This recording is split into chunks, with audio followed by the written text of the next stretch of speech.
Magandang araw mga kaibigan. Bigyan natin ng reaction, opinion itong post ni Dare to Us. Sabi niya, well-respected and world-renowned Filipino architect and urban planner, Filino John Palabox. Payag nitong architect nito tungkol sa mga Duterte sa Davao. Sabi niya, kaya yung iba, namimiss daw si Duterte. At saka, mind you, I did several projects in Davao under Duterte, TRRD.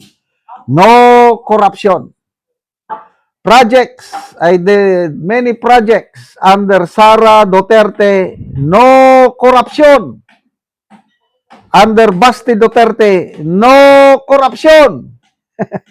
And we compete, hindi negotiated. Wow!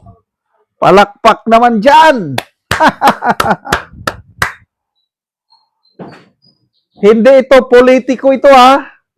John Palabox. Wah! Basta pagdating sa urban planning, architectural design, I think wala nang tatalo pa kay Architect John Palabox. Kilalang kilala ito. Again, buong mundo ito ha, pangalan. The fact na nagsabi siya, marami siyang proyekto. Panahon pa ni Tatay Digong, panahon ni Mayor Sara Duterte, Mayor Baste, walang corruption. It gives us hope, mga kaibigan, tayong mga DDS, and hopefully, yung mga ibang Pilipino dyan na nagmamasid, sana ma-open up ang inyong mga understanding. Sana mas lalo nyo pang makilalang mga Duterte. Ako, di naman ako taga Davao. Kailang, noon pang 1985, nagsimula ko nang narinig ang mga Duterte, lalo na si Tatay Digong. Kasi 1985, na-assign ako na sa Mindanao. Napakagulo noon. Doon ako sa Caraga region, yun ang una kong assignment. Kaya alam ko ang nangyayari sa Karatig region namin na Davao. Napakagulo ang Davao City noon. Nung umupo na si Mayor Duterte, yun na.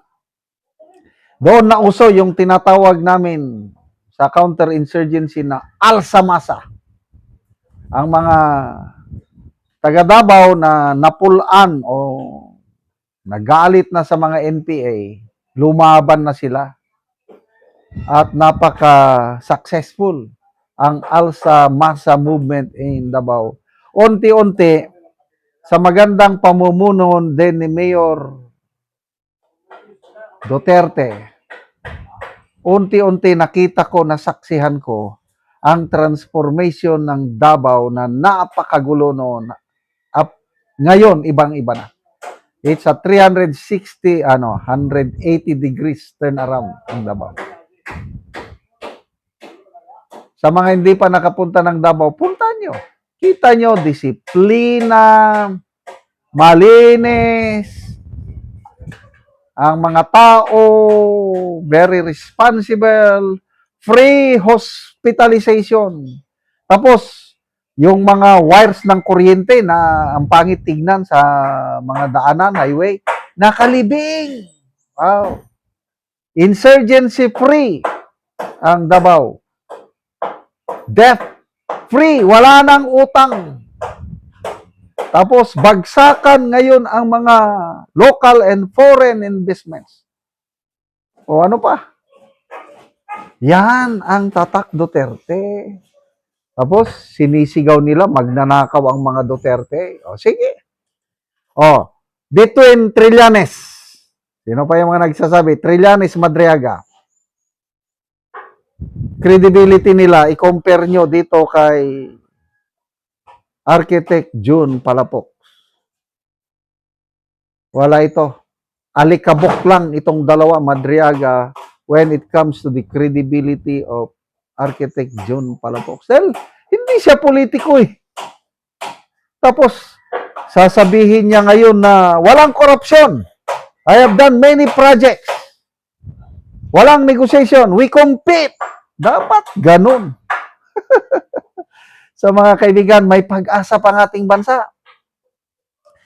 This inspire me na ituloy ko ang aking pagka-DDS. Tuloy ko ang pagsasalita pabor sa mga Duterte para makabalik sila ulit sa pwesto sa Malacanang dahil nakikita ko pag-asa ng Pilipinas, Duterte. Kahit anong paninira nyo sa Duterte, hindi ako magbabago. Hindi ko kilala ang mga Duterte personal. Wala pa akong nakita personal sa kanila. Nakita ko lang kay Tatay Digong istandi. Nung nagpunta ko sa Davao, natulog ako sa isang hotel, istandi ang nandun.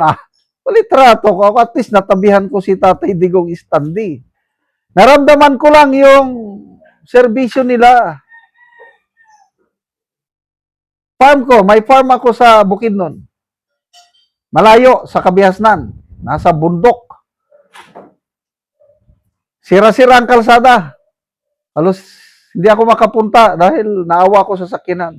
Pag upo ng Tatay Digong, kalsada ang ganda, tulay ang ganda. Ngayon, anytime, kapunta na ako sa aming farm. Noong una, malakas ang NPA sa lugar. Pag upo ni Tatay Digong, o NPA at saka mga pulburon, delikado ang magtira sa farm. Ngayon, pag upo ni Tatay Digong, wala na. Bongkag lapinig sila. Tahimik na ang aking farm. Thanks to Tatay Digong. Ayan. Salamat, Architect June Palafox sa pagsasalita.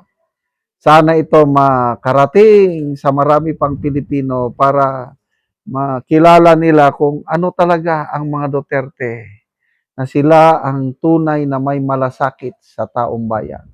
Mabuhay ang mga Duterte. Salamat mga kaibigan sa inyong pagsubaybay sa channel na ito. Kakatulong kayo ng malaki sa tribong talandig ng Bukidnon dahil ang income natin sa channel na ito is pantulong sa tribo. Namimigay tayo ng libreng yero at pako para makapagpatayo sila ng mas maayos na tirahan. Panoorin nyo ang video na ito. Muna ni ang gihatag na mo ngayon ni tatay, so gitabangan lang siya sa iyang anak.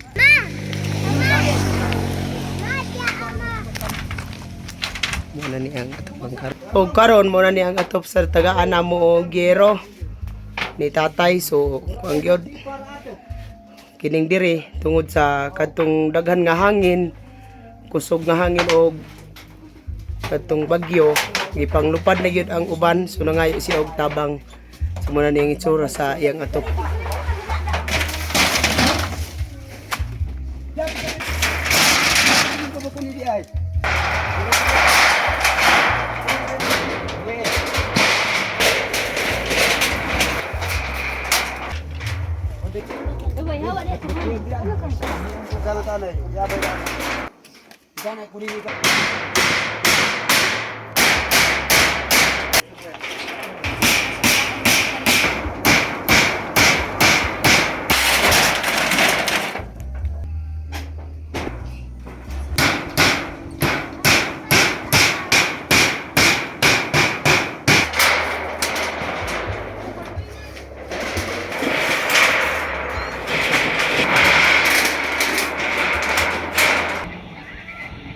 Kung karon managit sa pag-atop ang gihatag namo nga yero ang ante, so maayo na gid ang iyang atop. Dako ang akong pasalamat sa Ginoo ug sa mga katabang kay kitabangan mi sa tao. Salamat sa Ginoo nga di na migid karon maulanan. O kay noon pila na day ni Salamat. ante, pila na day katuig ang inyong atop bago pa mo nakaatop karon nga Tuiga. oo. Pila na day ito katong karaan ninyo nga atop, pila day ito katuig na? 30 na katuig. 30 na katuig, so bago pa mo nakapuli og atop. Karon pamigid na kaapuli kay natagaan mi. Oo. Nagpasalamat gid ko og dako. Mm. Lisod. Oo. Sige. So nga naman sa sulod sa 30 ka tuig, wala mo nakapalit og sin. Saon gamuso raman. Oo. Usay na imuso, usay wala. Oo, suguto bro sa pagkaon. Kuto ba sa pagkaon. Oo, so salamat kayo, te. Salamat sa